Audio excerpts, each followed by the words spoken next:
Bienvenue dans l'Inconnu X, les énigmes du Moulin de Trusse, un podcast poétique où chaque mercredi ma voix incarne un personnage, un lieu, une œuvre ou un savoir-faire entre Tarn et Aveyron.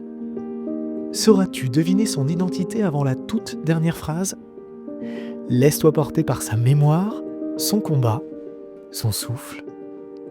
Écoute chaque indice, respire, ferme les yeux et découvre les trésors cachés d'un territoire au cœur de l'Occitanie.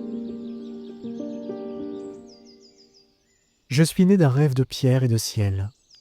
Un rêve obstiné, enraciné dans les veines rouges d'une ville qui, dès le Moyen-Âge, refusait de se plier aux seules volontés du trône. Ici, dans cette cité méridionale ceinte de remparts et de clochers, j'ai vu le jour non pas en majesté, mais dans un entrelacs de ruelles, de marchés et de voies. C'était autour de 1190. Les habitants avaient arraché un droit précieux, celui d'élire leurs représentants. On les appela capitouls, 8 hommes, chaque année renouvelés, chargés d'administrer, de juger, de protéger. Le cœur battant de la ville se chercha alors un lieu. Pas un palais, pas un château, un espace public, un vide où se rassembler, une scène à ciel ouvert. C'est là que j'ai commencé à grandir. Au départ, je n'étais qu'un chaos de maisons, de porches, de bâtisses bancales, une sorte de nœud de pierre et de poussière où se tenaient foires, procès et parfois exécution. On m'appelait alors la place du marché, rien de plus. Puis, au XIIIe siècle, les capitouls se dotèrent d'un bâtiment, une maison commune adossée à ce carrefour animé.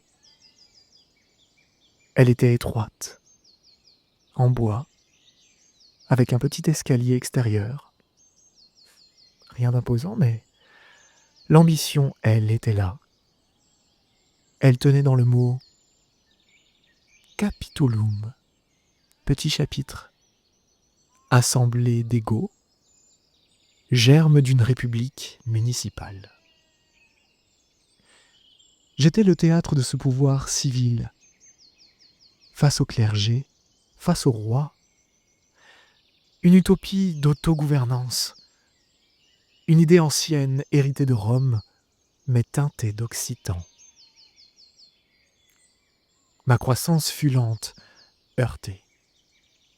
En 1295, on commence à me nommer autrement. On me rêve Capitole. Comme un écho antique, mais le rêve vacille. J'oscille entre grandeur et délabrement. Parfois, j'accueille des jeux. D'autres fois, le feu. En 1463, un immense incendie me ravage. Mes maisons s'effondrent, mes murs noircissent. La ville pensait plaie, mais décide cette fois de reconstruire en dur, en briques. Cette brique pâle, presque rose, faite d'argile et de soleil qui me donne encore aujourd'hui ma teinte singulière. Le XVe siècle me voit renaître. Peu à peu, un véritable complexe municipal s'élève. Salle de justice, salon d'apparat, prison, archives, mais toujours, je reste à ciel ouvert. Je suis la place, je suis l'espace, je suis ce vide nécessaire où tout s'assemble. Je suis aussi le témoin des violences. En ces temps troublés, le bûcher rôde, l'inquisition est là, tout près. J'ai vu des femmes accusées de sorcellerie, des hommes traités d'hérétiques. J'ai vu les flammes, j'ai vu les chaînes, j'ai vu les regards. Mais je suis multiple. J'ai aussi vu des troubadours, des jongleurs, des enfants courant entre les étals, des cloches sonnant la fin du marché, des amoureux, glissant des billets doux sous les arcades, des chiens errants flairant les restes, des vieilles femmes vendant des aiguilles et des figues, et des marchands toujours, criant les épices, les étoffes, le sel. Et puis, bien plus tard, au XVIIIe siècle, le visage que tu me connais prend forme. En 1750, après des décennies de débats, on ose enfin l'harmonie. Une façade unique, monumentale, symétrique. 8 colonnes corinthiennes s'élèvent rendant hommage aux 8 capitouls. Des pierres blondes, de la brique nue, un fronton orné de symboles antiques. Tout est équilibre, lumière, orgueil. J'ai alors l'allure d'un temple, d'un palais, d'un théâtre. Et je deviens le cœur visible d'un pouvoir qui autrefois se disait discret. Mais ce pouvoir vacille. En 1790, les capitouls sont abolis. La révolution gronde. On renverse les emblèmes. On change les noms. Mais moi, je reste. Mieux encore, je résiste. J'absorbe la colère, le sang, l'espoir. Au XIXe siècle, on me redessine. On me désencombre. On abat les bâtiments qui m'étouffaient. On trace un carré. On me pave. Enfin, j'ai l'ampleur que j'avais toujours cherchée.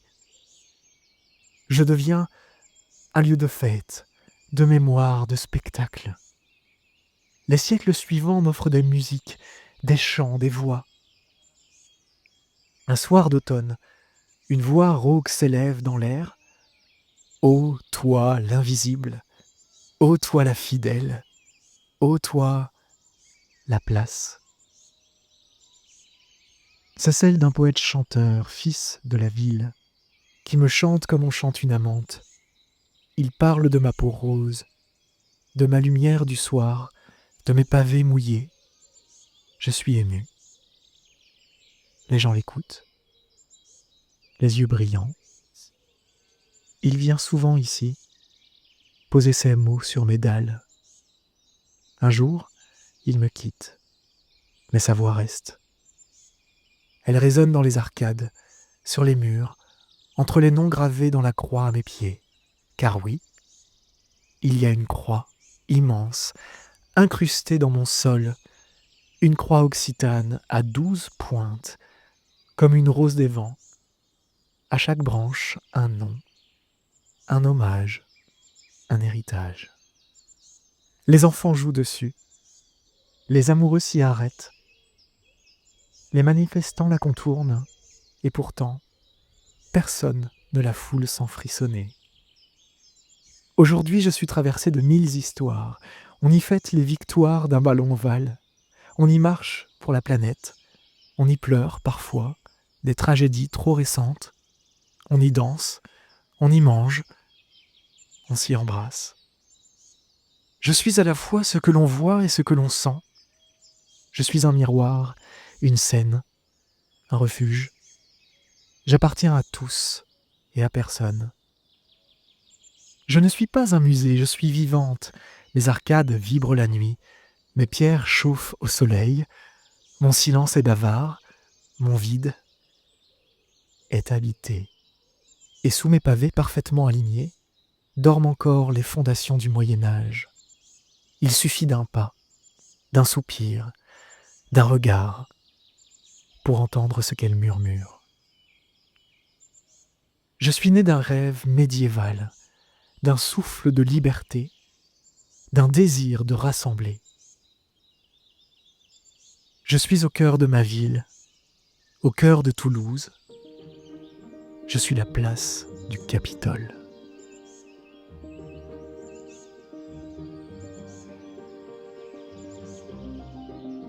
Tu viens d'écouter l'une des énigmes du Moulin de Trusse. Si cet épisode t'a plu, abonne-toi, laisse des étoiles et partage-le. Le moulin de Trusse, lui, vit au cœur du Tarn, entre murs anciens et chambres d'hôtes ouvertes aux voyageurs et voyageuses, en quête de confort, de détente et de calme. Moi, c'est Baptiste, et pour prolonger l'expérience, rendez-vous sur Instagram. Écoute, imagine, devine, à mercredi prochain pour une nouvelle énigme au cœur de l'Occitanie.